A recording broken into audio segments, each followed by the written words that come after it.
Emmanuel சேகரனின் நினைவிடத்தில் அதிமுகவினருக்கு முறையாக வரவேற்பு அளிக்கவில்லை என கூறி கட்சி நிர்வாகிகள் சிலர் வாக்குவாதத்தில் ஈடுபட்டனர்.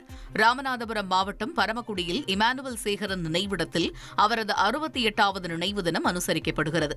தமிழக அரசு சார்பில் துணை முதலமைச்சர் உதயநிதி ஸ்டாலின் மற்றும் அமைச்சர்கள் கலந்து கொண்டு மலர் வளையம் வைத்து மரியாதை செய்தனர்.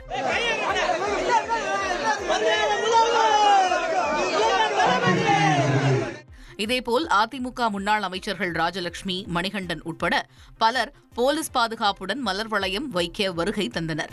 அப்பொழுது நினைவிடத்தில் அதிமுகவினருக்கு நிகழ்ச்சி ஏற்பாட்டாளர்கள் முறையாக வரவேற்பு அளிக்கவில்லை என கூறி அதிமுகவைச் சேர்ந்த சிலர் வாக்குவாதத்தில் ஈடுபட்டனர். இதனால் சிறிது நேரம் பரபரப்பு ஏற்பட்டது. மாவட்ட கழக செயலாளர் மரியாதைக்குரிய எம்.கே. முனிசாமி அவர்களையும் எங்களுக்கு உறுதியாக இருக்கக்கூடிய அனைத்து இந்திய அண்ணா திராவிட முன்னேற்றக் கழகத்தை அனைவரையும் தேவேந்திர பண்பாட்டு கழகம் பரமக்குடி சார்பாக வருக வருகை நண்போடு வரவேற்பதிலே தேவேந்திர பண்பாட்டு கழகம் பெருமிதம் கொள்கின்றது.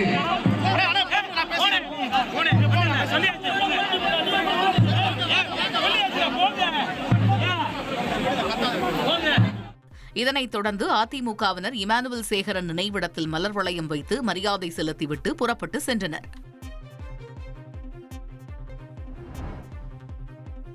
இமானுவேல் சேகரன் நினைவிடத்தில் பாஜக மாநில தலைவர் நயினார் நாகேந்திரன் அஞ்சலி செலுத்தினார்.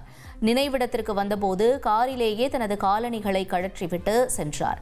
அப்போது காலணிகளை அணிந்து கொள்ளுமாறு பாஜக நிர்வாகிகள் கேட்டபோதும் வேண்டாம் என்று கூறி வெறும் காலுடன் நடந்து சென்று மரியாதை செலுத்தினார். இனி செல்லும் இடமெல்லாம் செய்தி. தந்தி டிவியின் வாட்ஸ்அப் சேனலை ஃபாலோ பண்ணினா செல்ல இருக்கும் இடமெல்லாம் செய்தி. இதோ QR கோட் இப்பவே ஸ்கேன் பண்ணுங்க, ஃபாலோ பண்ணுங்க.